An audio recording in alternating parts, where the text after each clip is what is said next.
Hello दोस्तों। किस्से कहानियां तो हर जगह होती है ना। कभी उस पुराने घर के टूटे हुए दरवाजे के पीछे कोई अनोखी कहानी छुपी होती है, तो कभी पानी में नाव चलाते उन बच्चों की अपनी कहानी होती है, तो कभी मेट्रो के पीछे भागते हुए उस इंसान की कोई अपनी कहानी होगी ना, जो उसकी बिजी लाइफ में कहीं खो सी गई है। बस हमें उन कहानियों को सुनाने वाला कोई चाहिए, कोई ऐसा जो वो कहानियां समझे। तो मैं वानबी राइटर आई हूँ आपको अपने साथ उसी कहानियों के शहर में ले जाने के लिए, जहाँ ये सारी कहानियां बंद हैं और बेसब्री से आपका इंतजार कर रही हैं। तो दोस्तों, तैयार हैं आप एक आखिरी बार मेरे साथ नैना और विराट के सफर पर चलने के लिए? अजीब विडंबना है ना, जब हम अलग अलग शहरों में थे तो एक दूसरे के कितने करीब थे, पर अब जब हम वापस एक ही शहर में थे तो हमारे बीच में बेइंतहा फासले आ गए थे, और हर बार इन फासलों की वजह सिर्फ मैं होता था।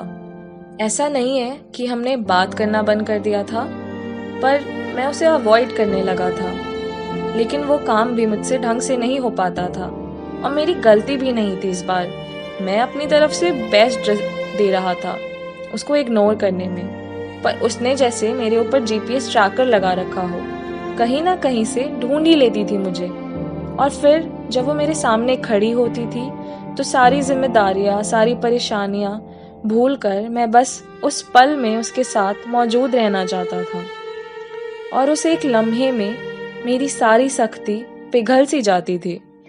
वैसे तो रीडिंग हॉल के कॉर्नर में लैपटॉप की स्क्रीन के पीछे मैं इस तरह छुपता था कि उसकी नजर ना पड़े मुझ पर। फिर भी जब एक कंधे पर बैग लटकाए और दूसरे पर दुपट्टा रख के वो अपने बालों को कान के पीछे अटकाती हुई रीडिंग हॉल में घुसती थी, तो उसे देखकर मैं छुपना भूल जाता था। फिर अपने दोस्तों के साथ कुर्सी पे बैठकर उसकी नजरें सिर्फ मुझे ही तो ढूंढ रही होती थी। छुपने की कोशिश करता मैं हर बार पकड़ा जाता था। एक पल के लिए मैं नजरें चुराता और अगले पल उसको मेरे सामने खड़ा पाता था। ये लुका छुपी का खेल था तो बड़ा ही मजेदार, लेकिन इन सब में मैं अपनी खींची हुई लकीरें भूलता जा रहा था। मेरे छुपने से उसके ढूंढने तक का सफर कब हम दोनों का साथ में रीडिंग हॉल के कोने ढूंढने में बदल गया, पता ही नहीं चला। अब हम घंटों रीडिंग हॉल के किसी कोने में बैठकर साथ में गाने सुना करते थे। लैपटॉप पर गाने सर्च करते वक्त हमारी उंगलियां जब छू जाती थी तो शर्माकर हाथ पीछे कर लिया करते थे। लाइफ फिर से बैक टू नॉर्मल हो रही थी, या फिर मुझे लग रहा था कि नॉर्मल हो रही है। एक रोज मैं कैंटीन में दोस्तों के साथ खड़ा बातें कर रहा था जब मेरी नजर उस पर पड़ी। पास ही में रखी एक बेंच पर बैठी वो अपने दोस्तों से बातें किए जा रही थी। समझ नहीं आ रहा था कि क्या कह रही थी, पर उसके चेहरे पर इतने एक्सप्रेशंस होते थे कि दूर खड़ा इंसान उन एक्सप्रेशंस के सहारे कोई कहानी तो जरूर बना ले। मैं उसके एक्सप्रेशंस की लैंग्वेज को डिसाइफर कर ही रहा था जब मेरे दोस्तों की नजर पड़ गई उस पर। उनके लिए नैना सिर्फ मेरी एक फैन थी। मैंने कभी बताया नहीं था उन्हें कि हमारा रिश्ता क्या था या मैं क्या महसूस करता था उसके लिए। कभी जरूरी नहीं लगा था, लेकिन मेरे प्राइवेट रखने के फैसले ने जिस तरह मुझ पर और नैना पे बैकफायर करा था, उसका मुझे आज भी अफसोस है। वैसे तो वो मेरे दोस्त थे, पर मजाक मजाक में उन्होंने नैना को इस कदर अनकंफर्टेबल कर दिया था कि पहली बार नैना ने अपना सारा गुस्सा मुझ पर निकाल दिया था। उस इंटेंसिटी का गुस्सा और तकलीफ मैंने उसकी आंखों में पहली बार देखा था, जब कांपती आवाज में उसने बोला था, लेट मी गो विराट, बख्श दो मुझे और जाने दो मुझे अपने पास से। थक गई हूं मैं, ना जाने देते हो ना आने देते हो, चाहते क्या हो मुझसे। आज भी उसकी वो कांपती आवाज मेरे रोंगटे खड़े कर जाती है। आज भी मैं सोचता हूँ, अगर मेरे दोस्तों ने उस रोज इतनी बदतमीजी नहीं करी होती तो आज हमारे हालात बहुत अलग होते। उसकी ये कांपती हुई आवाज सुनकर मैं एक बार फिर से स्पीचलेस हो गया था। बस इधर उधर देखकर पूरी सिचुएशन अवॉइड करने की कोशिश कर रहा था। गुस्से और फ्रस्ट्रेशन में आकर नैना ने मेरे हाथ से मेरा फ़ोन छीन लिया था। अब ये फ़ोन तुम्हें तभी मिलेगा जब तुम फैसला कर लोगे कि मुझे अपने साथ रखना है या जाने देना है। वो बोली तो मैं उसकी तरफ बस देखता रह गया। तभी अचानक से बारिश होने लगी। आसपास मौजूद सब लोग छत की तलाश में वहां से भागने लगे और कुछ ही मिनट में पूरा एरिया खाली हो गया था। अब अगर वहां कोई मौजूद था तो वो सिर्फ नैना और मैं थे, और हम दोनों के ही कदम मानो वहां जम से गए हों। हम में से कोई भी अपनी जगह से आगे नहीं बढ़ रहा था, बस मैं उसे देखे जा रहा था और वो मुझे। बारिश और तेज हो गई थी और वहां खड़ा रहना और भी ज्यादा मुश्किल। इस बार मैंने नजरें नीची कर ली और बोल दिया, नैना, हमारे बीच में कभी कुछ नहीं था। अगर कुछ था तो वो सिर्फ दोस्ती थी।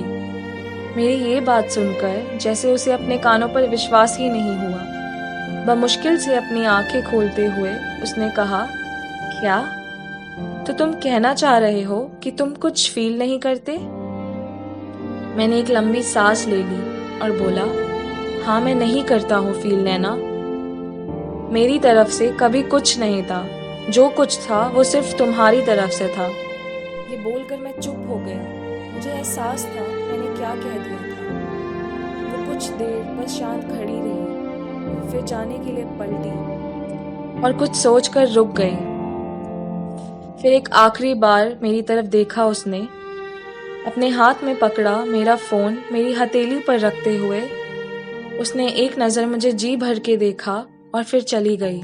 मैं वहीं बारिश में खड़ा एक बार फिर उसे खुद से दूर जाते हुए देखता रहा। अगले कुछ साल कॉलेज में उसके बिना ऐसे गुजरे जैसे रेगिस्तान में प्यासा पानी के बिना। जानता हूँ मैं कि मेरी गलती है, मुझे नहीं जाने देना था उसको, पर क्या करता मैं? अपनी जिम्मेदारियों से मुंह भी तो नहीं फेर सकता था। बारिश में खड़ा मैं आज फिर से उन सारे लम्हों को जी आया था जो कभी जिंदगी के इस सफर में गुजरे थे। 5 साल में जिंदगी कहाँ से कहाँ चली गई थी। जिम्मेदारियों से मुक्त हो गया था मैं, लेकिन अब अपने इस फ्लैट में बस अकेला रहता था। अब ना ही वो फुर्सत के पल थे और ना ही मेरी कोई कहानी थी। मैं 9 to 5 जॉब करने वाले उन सभी लोगों से अलग कहाँ था। मैं भी तो बस एक मशीन की तरह भागे चला जा रहा था। वक्त कहाँ मिलता था मुझे अपने इस सफर को दोबारा जीने का। लेकिन फिर कुछ हुआ जिसने मुझे थमने पर मजबूर कर दिया। पर इस बार सिर्फ मजबूरी नहीं थी, इस बार मैं थमना चाहता था, रुकना चाहता था, फिर से जीना चाहता था उसी कहानी को जो 5 साल पहले अधूरी छोड़ दी थी मैंने। सफर पर वापस गया था, लेकिन इस बार सिर्फ अच्छे लम्हे चुराने के लिए, क्योंकि आज सुबह फिर उसका मैसेज आया था, हाय विराट। तो दोस्तों, नैना और विराट का सफर बस यहीं तक था। आपको उनका सफर खूबसूरत लगा हो तो हमारी वीडियो लाइक करिएगा और कमेंट सेक्शन में मुझे बताइएगा आपको कैसा लगा। और बाकी डिस्क्रिप्शन में दिए मेरे इंस्टाग्राम हैंडल पर आप मुझे भेज सकते हैं अपनी कहानियाँ जो आपने लिखी हो, जो आप सुनाना चाहते हो। मैं सुनाऊंगी उन्हें यहाँ अपने चैनल पर।